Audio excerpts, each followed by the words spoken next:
இப்போ நம்ம தியானித்து வருகிற வசனத்துக்கு போகலாம். ரோமர் 15ஆம் அதிகாரத்தில் பவுல் ஏறெடுத்த ஒரு ஜெபம்.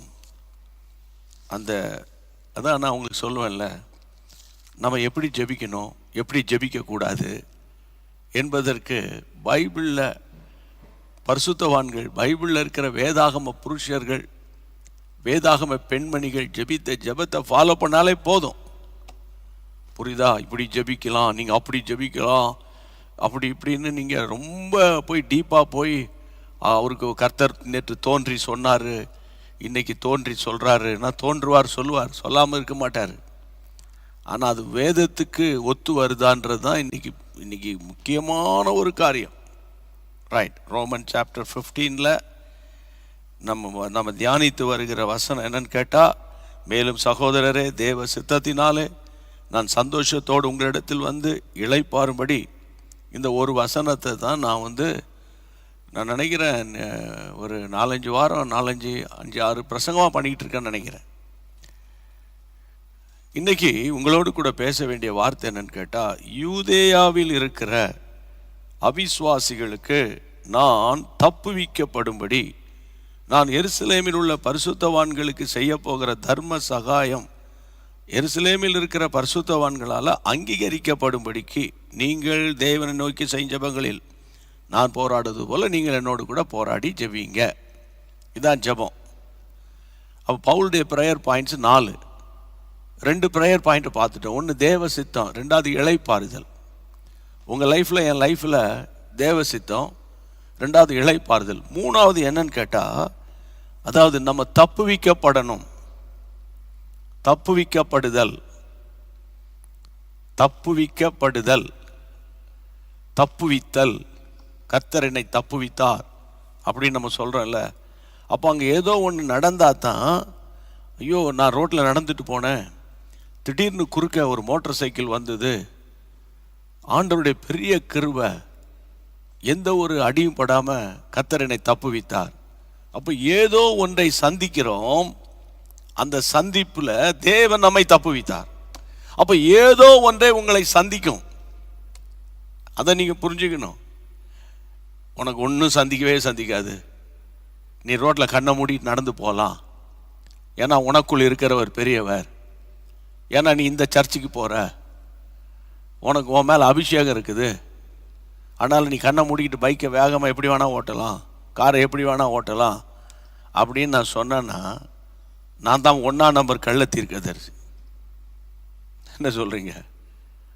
கர்த்தருடைய பிள்ளைகளை, வேகமாக சத்தியத்துக்குள்ளே போகிறேன். அவர் சொல்லுகிறார் 31ஆம் வசனத்தில், யூதேயாவில் இருக்கிற அவிசுவாசிகளுக்கு நான் தப்புவிக்கப்படணும்னு நீங்கள் ஜெபம் பண்ணுங்க. அவர் ப்ரேயர் பாயிண்ட்ஸ் கொடுக்குறார், நாங்கள் தப்புவிக்கப்படணும்.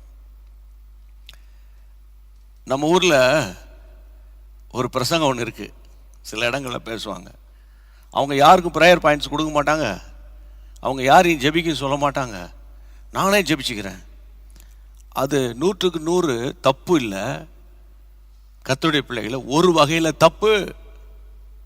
அப்போ எதுக்கு ஒருவர் பாரத்தை ஒருவர் சுமந்து, ஒருவருக்காக ஒருவரோடு ஒருவர் ஜெபம் பண்ணணும்னு ஏன் சொல்லியிருப்பீங்க? இவர் ஏன் ப்ரேயர் பாயிண்ட்ஸ் கொடுக்குறாரு? பவுல் அப்போஸ்தலனோட பிரமாதமான பாஸ்டர்ஸ், அந்நிய மாதிரி எவாஞ்சலிஸ்ட் யாராவது இந்தியாவிலேயோ நம்ம சென்னையில் இருந்தால் எனக்கு கொஞ்சம் சொல்லுங்கள். நான் எல்லாத்தையும் க்ளோஸ் பண்ணிவிட்டு உங்கள் வீட்டிலே நான் உட்காந்துக்கிறேன். என் அன்பு தேவனுடைய பிள்ளைகளே, அவர் சொல்கிறாரு, எனக்காக ஜெபம் பண்ணிக்கோங்க. சாதாரணமாக ஜெபம் பண்ணாதீங்க, கொஞ்சம் ஸ்ட்ரெயின் பண்ணி போராடி யுத்தம் பண்ணி ஜெபம் பண்ணுங்க. ஏன்னா இந்த அவிசுவாசிகள் நம்முடைய ஊழியத்துக்கு ரொம்ப இடைஞ்சல் உண்டாக்கிட்டு இருக்கிறாங்க அப்படின்னு அவர் சொல்கிறார். எனக்கு அன்பான கர்த்தருடைய பிள்ளைகளே, நீங்கள் இதை தெசலோனிக்கருக்கு வந்தீங்கன்னா கொஞ்சம் புரிஞ்சுக்கலாம். அதாவது 2 தெசலோனிக்கர் 3ஆம் அதிகாரம், 2 தெசலோனிக்கர் 3ஆம் அதிகாரம் 2ஆம் வசனம் வாசிங்க. 2 தெசலோனிக்கர் 3ஆம் அதிகாரம் 2ஆம் வசனம். ஆமென். துர்க்குணராகிய பொல்லாத மனுஷர் கை நின்று. அத 1லேருந்து வாசித்தா நல்லா இருக்கும். கடைசியாக சகோதரரே, உங்களிடத்தில் கர்த்தருடைய வசனம் பரம்பி மகிமைப்படுகிறது போல. உங்களிடத்துல கர்த்தருடைய வசனம் பரம்பி மகிமைப்படுகிறது போல. எவ்விடத்திலும் பரம்பி மகிமைப்படும்படி. எல்லா இடத்திலும் இந்த கர்த்தருடைய வசனம் மகிமைப்படணும். துர்க்குணராகிய பொல்லாத மனுஷர் கை நின்று. துர்க்குணராகிய பொல்லாத மனுஷர் கை நின்று நாங்கள் விடுவிக்கப்படும்படிக்கு எங்களுக்காக வேண்டிக்கோங்க. விசுவாசம் எல்லாரிடத்திலும் இல்லையே. அதாவது கர்த்தருடைய பிள்ளைகள், டெலிவர் ஃப்ரம் அன்ரீசனபிள் விக்கட் மென் அப்படின்னு இங்கிலீஷ்ல போட்டிருக்கு. காரணம் இல்லாம நம்மளை வந்து தாக்குவாங்க. காரணம் இல்லாம அது எல்லாருக்கும் அந்த தாக்குதல் வராது. 4 செவத்துக்குள்ள நான் அடிக்கடி சொல்லுவேன், ஏர் கண்டிஷன் ரூம்ல உட்காந்துக்கிட்டு உங்களை பார்த்து கர்த்தர் உன் கூட இருக்கிறாரு, கர்த்தர் அடுத்த வாரம் உனக்கு கார் தருவேன்னு சொல்கிறாரு, அடுத்த வாரம் வந்து நீங்கள் சந்தோஷமாக வந்து அங்கே போவீங்கன்னு சொல்கிறாருன்றவங்களுக்கெல்லாம் வந்து இதெல்லாம் புரியாது. ஆனால் இங்கே அவர் சொல்லுகிறார், உங்களிடத்தில் கர்த்தருடைய வசனம் பரம்பி இருக்கு. உங்ககிட்ட கர்த்தருடைய வசனம், விசுவாசிகளே, ஊழியர்களே, உங்களோட நான் பேசுகிறேன். உங்ககிட்ட கர்த்தருடைய வேர்ட் ஆஃப் காட் வந்து உங்களுக்குள்ளே இருக்குது. அது பரவி இருக்குது, உங்களுக்குள்ள மகிமைப்படுது. ஆனால் எல்லா விடத்திலும் அது பரவி மகிமைப்படணும். அதுதான் ஒரு ஊழியக்காரனுடைய பாரம், ஒரு ஊழியனுக்கு இருக்க வேண்டிய தாகம்.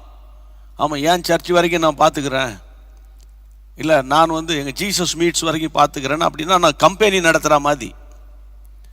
புரியுதா உங்களுக்கு? ஜீசஸ் மீட்ஸுக்குள்ளே பார்த்துக்கிறேன், இங்கே வருகிற விசுவாசிகளை பார்த்துக்கிறேன், இங்கே இருக்கிற ப்ரேயர் பார்ட்னர்ஸ் மட்டும் பார்த்துக்கிறேன் அப்படின்னு இருந்தால் நான் ஒரு கம்பெனி முதலாளியை. நான் அவர் என்ன சொல்கிறாரு, எவ்விடத்திலும் மகிமைப்படணும்.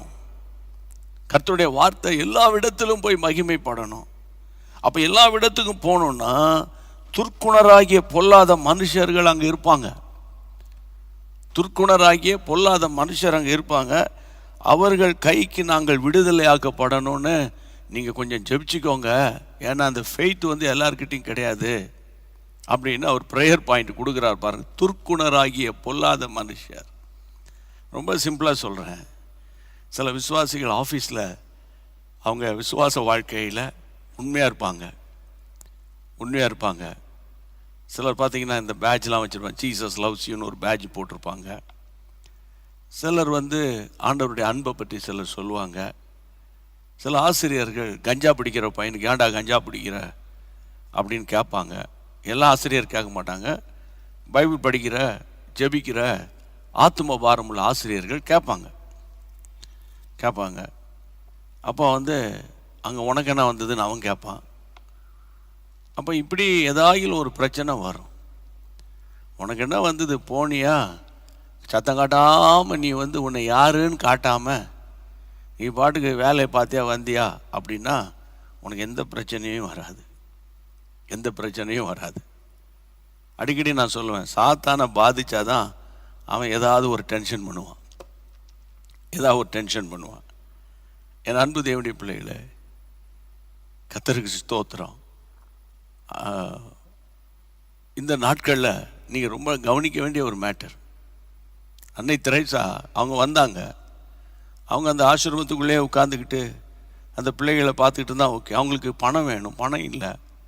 அப்போ போய் கேட்குறாங்க, ஒருத்தன் காரி துப்புறான். அந்த ஸ்டோரிலாம் உங்களுக்கு தெரியும். இவன் போய் ஏன் கேட்பானே, காரி துப்புவானே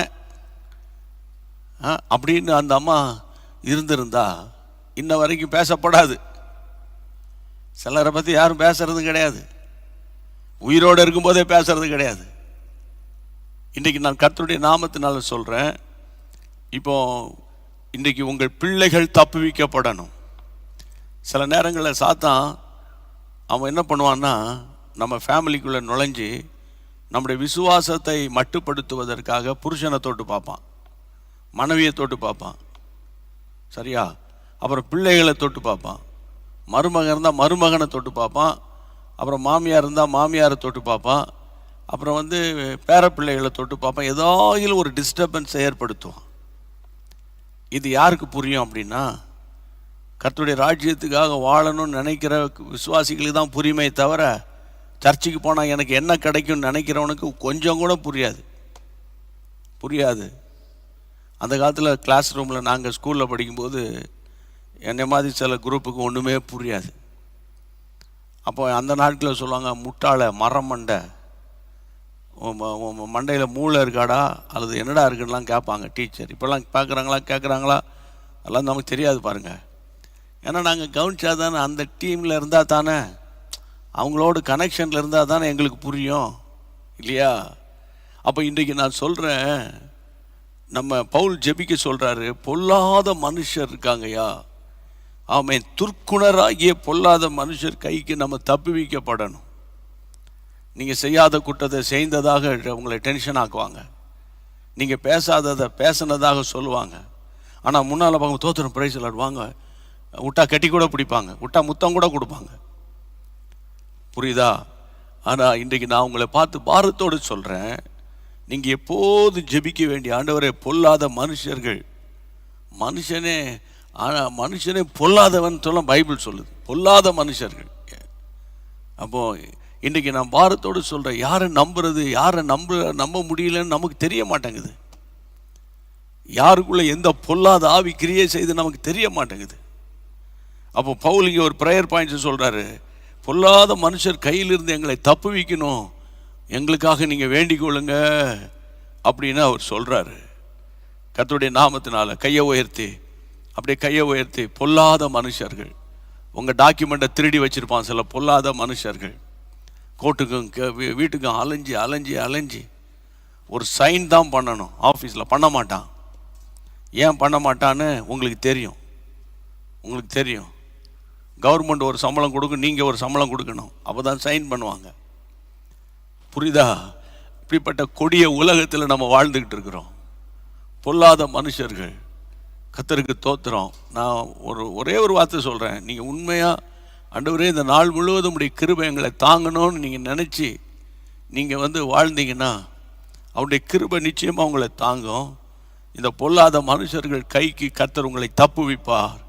ஆமென். கையை உயர்த்தி இயேசுவின் நாமத்தினால சாத்தான் வைக்கிற வலைகளுக்கு பிள்ளைகளை தப்புவிப்பீராக. வாலிப பிள்ளைகளுக்கு விரோதமாய் வைத்திருக்கிற கண்ணி வலைகளுக்கு, அந்த ஐடி டிபார்ட்மெண்ட்டோ அல்லது வேற டிபார்ட்மெண்ட்டோ, அந்த கால் சென்டரோ, அங்கு பிசாசுகள் இணைத்து வைத்திருக்கிற விரித்து வைத்திருக்கிற வலைகளுக்கு உம்முடைய பிள்ளைகளை விலக்கி பாதுகாத்து கொள்ளும்படி இயேசுவின் நாமத்தில் நான் ஜெபிக்கிறேன். இயேசுவின் நாமத்தில் பிறருடைய நிலத்தை அபகரிக்க நினைக்கிற, பிறருடைய சொத்துக்களை, ஏனென்றா அவங்களுக்கு பரிந்து பேச ஆள் கிடையாது, அவங்க வயசாயிட்டு அவங்களால ஒன்றும் செய்ய முடியாது, இந்த மாதிரி ஒரு பலவீனத்தை பயன்படுத்தி வீட்டுக்குள்ளே இருந்து கிரியை செய்கிற, ஒருவேளை சர்வன்ட்ஸ் மூலமா கிரியை செய்ய நினைக்கிற, ஆமென், கிரியை செய்கிற பொல்லாத ஆவிகளின் கிரியைகளை இயேசுவின் நாமத்தினால எங்கள் ஆண்டவர் மடங்கடித்து போடுவீராக. இந்த ஜெபத்தை கேட்டபடியால் ஆமென். கரந்தட்டி ஸ்தோத்திரம் பண்ணி பாடுவோமா? சாத்தானின் மேல் அதிகாரம் தந்ததே இயேசுவின் நாமமே. சாத்தானின் மேல் அதிகாரம் தந்ததே இயேசுவின் நாமமே. சத்ரு கோட்டைகளை தாகந்தெறிந்திட்டது கிறிஸ்தேசுவின் நாமமே. சத்ரு கோட்டைகளை தாகந்தெறிந்திட்டது கிறிஸ்தேசுவின் நாமமே. இயேசு நாமமே ஜெயம் ஜெயமே, சாத்தானின் சக்தி ஒன்றுமில்லையே. இயேசு நாமமே ஜெயம் ஜெயமே, சாத்தானின் சக்தி ஒன்றுமில்லையே. அல்லேலூயா வசன, அல்லேலூயா அல்லேலூயா ஆமென். அல்லேலூயா வசன, அல்லேலூயா அல்லேலூயா ஆமென். ஆமென். ஆமென். வேகமா வாசிங்க எனக்கு அன்பான கர்த்தருடைய பிள்ளைகளை. 2 கொரிந்தியர் 1 அதிகாரத்துக்கு வாங்க. 2 கொரிந்தியன் சாப்டர் 1. வேகமா ஜெபிக்கணும் இல்லையா? ஏற்கனவே ஜெபம் பண்ணி பாட்டு பாடிக்கிட்டு தான் இருக்கிறோம். ஒரு இன்ட்ரெஸ்டிங்கான சத்தியங்களை சொல்லி கொடுத்துட்டா எனக்கு ஒரு சந்தோஷமாக சமாதானமாக கூட்டத்தை முடிப்பேன். வாசிங்க 8ஆம் வசனம் வாசிங்க. 2 கொரிந்தியர் 1:8. ஆகையால் சகோதரரே, வேகமா வாசிங்க. ஆசியாவில் எங்களுக்கு நேரிட்ட உபத்திரவத்தை நீங்கள் அறியாதிருக்க எங்களுக்கு மனதில்லை. ஏனெனில் பிழைப்போம் என்கிற நம்பிக்கை அற்று போகத்தக்கதாக பிழைப்போம் என்ற நம்பிக்கை அற்று போகத்தக்கதாக எங்கள் பலத்துக்கு மிஞ்சின அதிகமான பார வருத்தம் எங்களுக்கு உண்டாயிற்று. இங்க பாத்தீங்களா, இங்க பாருங்க, அப்படியே அந்த ஸ்கிரீன்ல இருக்கட்டும், அந்த வசனத்தை படிச்சுக்கிட்டே இருங்க, நான் சொல்லிக்கிட்டே இருக்கிறேன். ஆசியாவில் நேரிட்ட உபத்திரவம் நீங்கள் அறியணும், நீங்கள் அறியணும், இதெல்லாம் இந்த உபத்திரவங்க பாடுகள் துன்பங்கள்லாம் நீங்கள் பார்க்கணும், அறியணும் அப்படின்னு விசுவாசிகளுக்கு அவர் கொரிந்தியர் சபைக்கு சொல்கிறாரு. அது சொல்கிறாரு, ஓப்பனாக பேசுகிறார் பாருங்க. நாங்கள் பிழைப்போம் என்ற நம்பிக்கை எங்களுக்கு அற்றுப்போகத்தக்கதாக எங்கள் பலத்திற்கு மிஞ்சின அதிகமான வருத்தம் எங்களுக்கு உண்டாயிற்று. இப்போ என்ன முகத்தை பாருங்க, கவனிங்க. பலத்துக்கு மிஞ்சின வருத்தம் பவுலுக்கு வந்திருக்குது. ஆமாம், ஆண்டவரை தரிசித்தவனுக்கு வருகிறது, ஆண்டவரோடு நடக்கிறவனுக்கு வருது. அப்போ நீங்கள் ஆண்டவரை நான் இப்படி நேசிக்கிறேன்னப்பா, பைபிள் படிக்கிறேன், ஜெபிக்கிறேன், எனக்கு பலனே இல்லைப்பா, பலத்துக்கு மிஞ்சின அப்படின்னு சில நேரங்களில் அப்படியே போராட்டத்தின் நடுவே நம்ம போவோம். போராட்டத்தின் நடுவே நீங்கள் போயிட்டு இருக்கீங்க இப்போ, சரியா?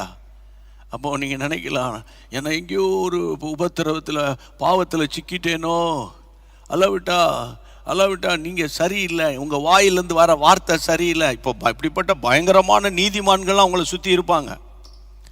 யோபு அங்கலாய்ப்பான், புரியுதா உங்களுக்கு? யோபின் புத்தகத்தெல்லாம் நீங்கள் வாசித்தீங்கன்னா நிறைய கொஸ்டின்ஸ் எழுப்புவார். ஆனால் கூட இருக்கிற ஃப்ரெண்ட்ஸே அவனுக்கு டென்ஷன் ஆகிடுவாங்க. அதனால தான் அடிக்கடி ஆரம்பத்துலேருந்தே நான் பேசுவேன், கூட இருக்கிறவங்களால் நீங்கள் ரொம்ப பாதிக்கப்படுவீங்க, ரொம்ப ஜாக்கிரதையாக இருக்கணும். அப்போ இவர் சொல்கிறாரு, அதாவது நாங்கள் பிழைப்போம் என்ற நம்பிக்கை அற்று போச்சு. இங்கே பாருங்களேன், இப்போ நான் சொல்கிறேன், நான் பிழைப்பேன் நம்பிக்கை இல்லைப்பா எனக்கு அப்படின்னா, ஜிபிஎஸ் ராபின்சன் சொல்லிட்டாரு, அவர் அவிசுவாசமான வார்த்தை பேசிட்டாரு, அவர் வார்த்தை வாசிட்டாரு, அவர் வார்த்தையில் உண்மை இல்லை, அவர் வார்த்தையில் கர்த்தரை நம்பலன்றான். இப்போ இவர் நம்புறாரா இல்லையா? இங்கே வசனத்தை பாருங்க, பிழைப்போம் என்ற நம்பிக்கை அற்று போகத்தக்கதாக எங்கள் பலத்திற்கு மிஞ்சின பாரமான வருத்தம் எங்களுக்கு உண்டாயிற்று. அதாவது ஒவ்வொருத்தருக்கும் தாங்கக்கூடிய பலன் தான் முடியும். தாங்க முடியாத பலனை ஒரு பாரத்தை தூக்கி தலையில் வச்சா என்ன ஆகும்? கழுத்து எலும்பே உடைஞ்சிடும் இல்லை, முதுகெலும்பு உடைஞ்சிடும் இல்லை. அப்போ இன்னைக்கு இரவில், ஐயோ இந்த பாரம் எங்களால் தாங்க முடியல, இந்த கஷ்டம் எங்களால் தாங்க முடியல, உண்மையிலே ஆண்டவரே எனக்கு ரொம்ப பிரச்சனையாக இருக்கு ஆண்டவர், எவ்வளவுதான் நான் டாலரேட் பண்ணி பார்க்குறேன், என்னால் டாலரேட் பண்ண முடியல ஆண்டவர், ஏன் தான் இந்த உலகத்தில் வாழ்கிறேன், நான் தற்கொலை பண்ணிடலாமா, அல்லது ஏதாவது ஒரு சாவு வரக்கூடாதா, அல்லது ஒரு ஆக்சிடென்ட் வரக்கூடாதா, அல்லது என்ன ஏதாவது நடந்துடக்கூடாதா, இல்லைன்னா நீங்களாவது சீக்கிரம் வந்துருங்களேன், இப்படி உபத்திரவத்தை என்னால் சகிக்க முடியலையே. அதுதான் பலத்துக்கு மிஞ்சின பாரம், வருத்தம் என்னை உண்டாயிற்று. ஆனால் 9வது வசனத்துக்கு அவர் சொல்லுகிறார், எங்கள் மேல் நாங்கள் நம்பிக்கை வைக்காம, இந்த சூழ்நிலையில் என் மேலே நான் நம்பிக்கை வைக்கல, அப்படின்னா என்ன அர்த்தம்? எனக்கு எல்லாம் தெரியும், ஐ நோ எனக்கு எல்லாம் தெரியும், நீங்கள் சொல்ல வேண்டிய அவசியம் கிடையாது, எனக்கு தெரியும் அப்படின்ற மாதிரி சில நேரத்தில் நம்ம பேசிடக்கூடாது. அவர் சொல்றாரு, எங்கள் மேல் நம்பிக்கையாயிராமல் மரித்தோரை எழுப்புகிற தேவன் மேல் நம்பிக்கையாக இருக்கத்தக்கதாக மரணம் வரும் என்று நாங்கள் எங்களுக்குள்ளே நிச்சயித்திருந்தோம். எவ்வளோ ஒரு கான்ஃபிடென்ட்டாக பேசுகிறாரு பாருங்க. விஷயம் என்னன்னு கேட்டா, தேவனோடு பழகுகிற, நடக்கிற, அனுதினமும் சிலுவையை சுமக்கிற, புரியுதா? அதுதான் ஜீசஸ் கிரைஸ்ட் என்ற உபதேசம். கர்த்தருக்கு தோத்திரம். இந்த கால உபதேசம் அவர் எல்லாம் செஞ்சு முடிச்சு வச்சார், enjoy the presence of Lord சொல்லிட்டு சொல்றவங்க என்ஜாய் பண்ணிட்டு போயிட்டு இருக்காங்க.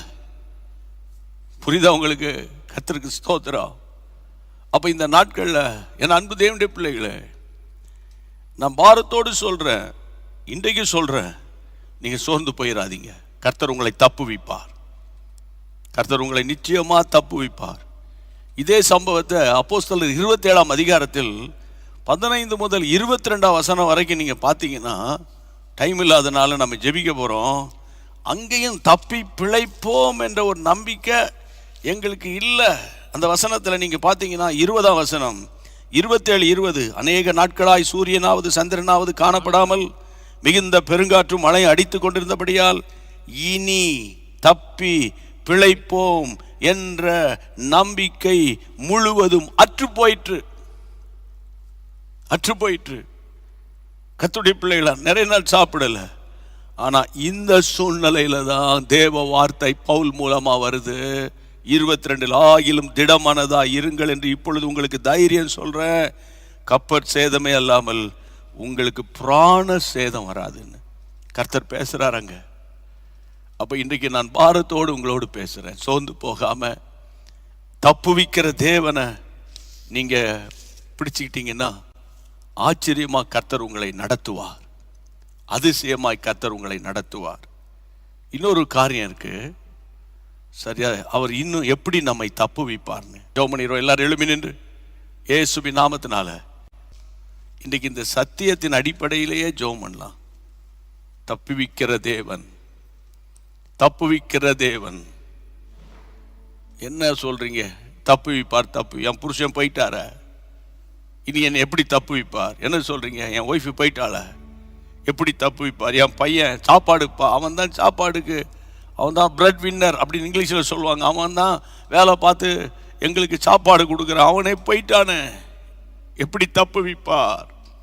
மாதம் மாதம் பணம் கொடுக்குறேன், பிள்ளைங்க அமைதி ஆயிட்டீங்களா, எப்படி தப்புவிப்பார்? இப்போ நான் சொல்கிறேன், செத்தா போனீங்க. இப்போ நீங்கள் செத்தா போனீங்க. மத்தியானம் சாப்பிட்டீங்களா இல்லையா? கர்த்தர் கிருபை இல்லையா? கர்த்தர் கிருபை.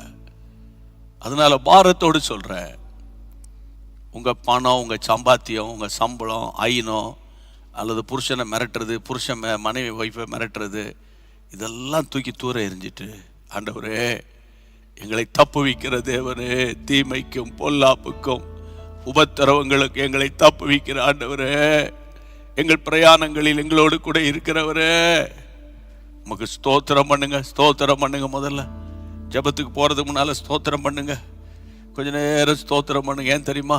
அநேகருடைய ஸ்தோத்திரங்களினாலே கிருபை பெருகோ, கிருபை பெருகோ, கிருபை பெருகோ, கிருபை பெருகோ.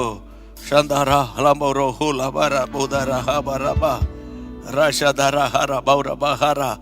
அநேக ஸ்தோத்திரங்களினால கிருபை பெருகோ, கிருபை பெருகோ. எப்போதெல்லாம் நீங்களும் நானும் உடைக்கப்படுறோமோ அந்த கிருபை நம்ம சார்ந்து கொள்வோம். அந்த கிருபையானது நம்மை பெருக செய்யும். சாந்தாராமா ஹல்லேலூயா. எப்போதெல்லாம் சோர்ந்து போறோமோ அப்போதெல்லாம் அந்த கிருபை தான் நம்ம பெருக செய்யும். எப்போதெல்லாம் துவண்டு போறோமோ அந்த கிருபை தான் நம்மளை பலப்படுத்தும். ரிமாமா ஹாம்பா துராமா ஹாத்தரே. உங்க பலத்தினால என் பலத்தினால ஒன்றும் செய்ய முடியாது. புரியுதா? இன்னொன்று ஒன்று சொல்றேன். இப்படி சொல்லிக்கிட்டு இருக்கும் போதே யோசபாத் ராஜா அவர் ஜபத்துல சொல்லுவார் பாருங்க. ஏன்னா நிறைய பேரை நம்ம தவறா நடத்திடக்கூடாது. தவறா நடத்திடாது. கர்த்தருடைய பிள்ளைகளை பாசிட்டிவா பேசு, பாசிட்டிவா பேசு, பாசிட்டிவா பேசு அப்படின்னு பாசிட்டிவும் இருக்கணும்.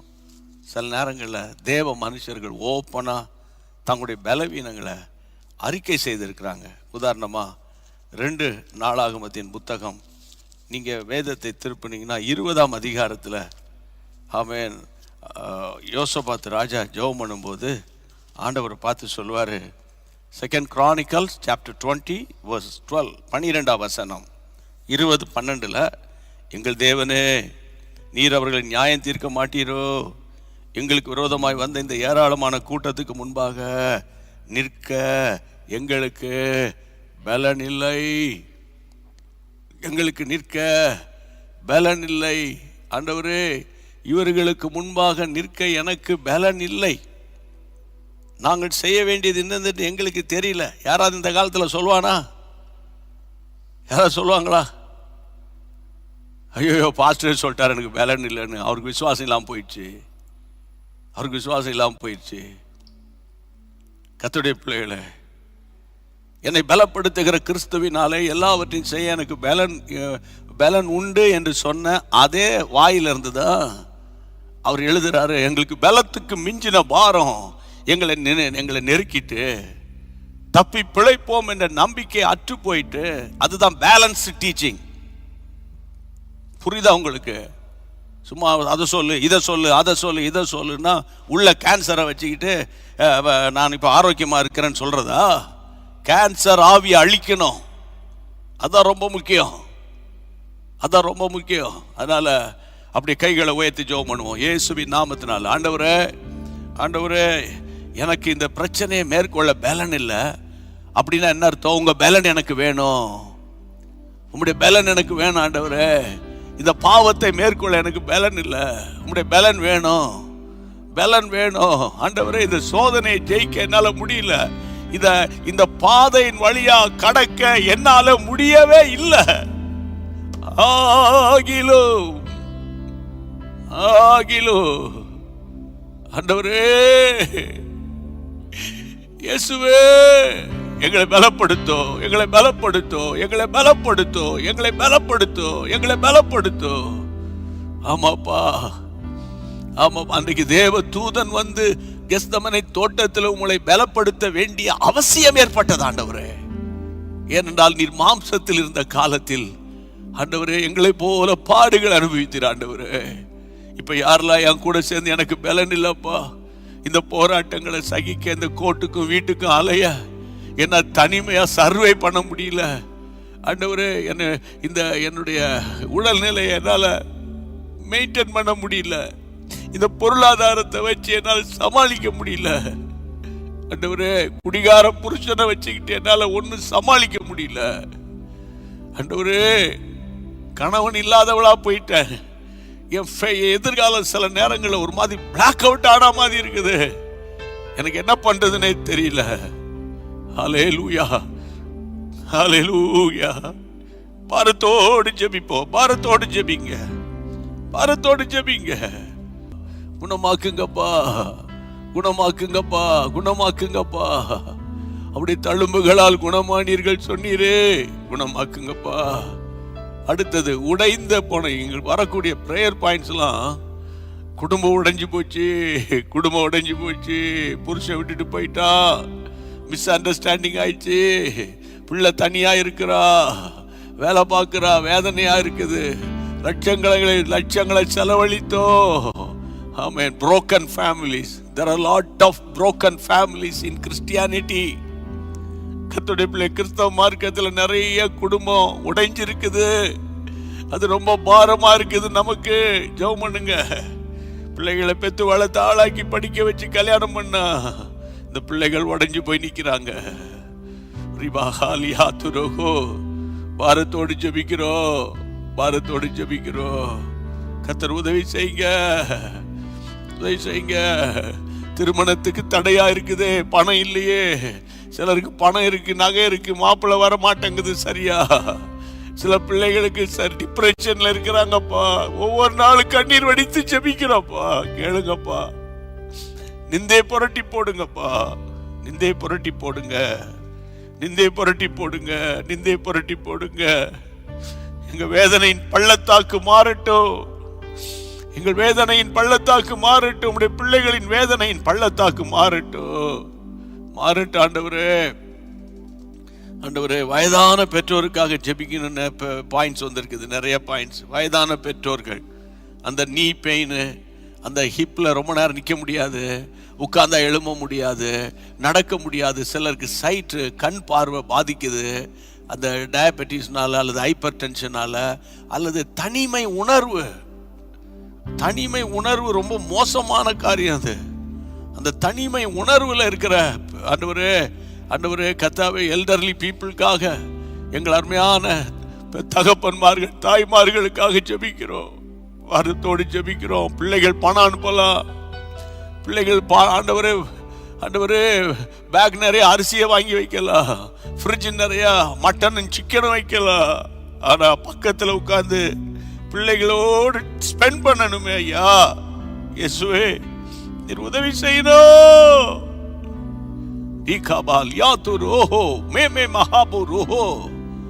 கசப்பு நிறைந்த உலகம், கஷ்டம் நிறைந்த உலகம்.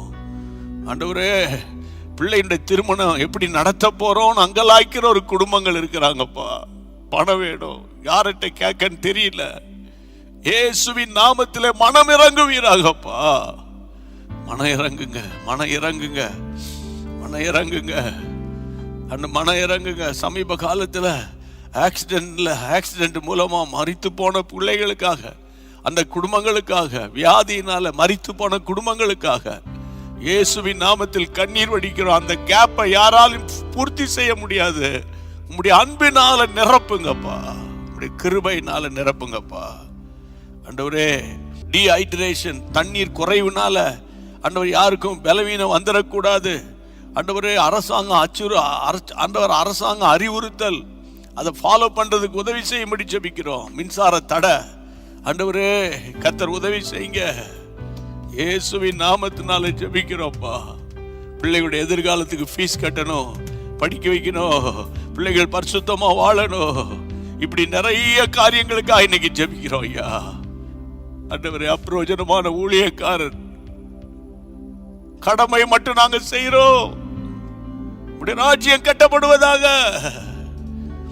எத்தனை பேர் காதுகள்ல இந்த ஜெப சத்தம் கேக்குதோ அத்தனை பேர் வீடுகளில் கர்த்தருடைய ராஜ்யம் வருவதாக, கர்த்தருடைய ராஜ்யம் வருவதாக.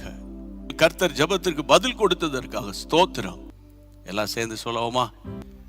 என் ஆத்துமாவே கர்த்தரை ஸ்தோத்திரி, என் முழு உள்ளமே அவருடைய பரிசுத்த நாமத்தை ஸ்தோத்திரி. என் ஆத்துமாவே கர்த்தரை ஸ்தோத்திரி, கர்த்தர் செய்த சகல உபகாரங்களை மறவாதே. ஆமென்.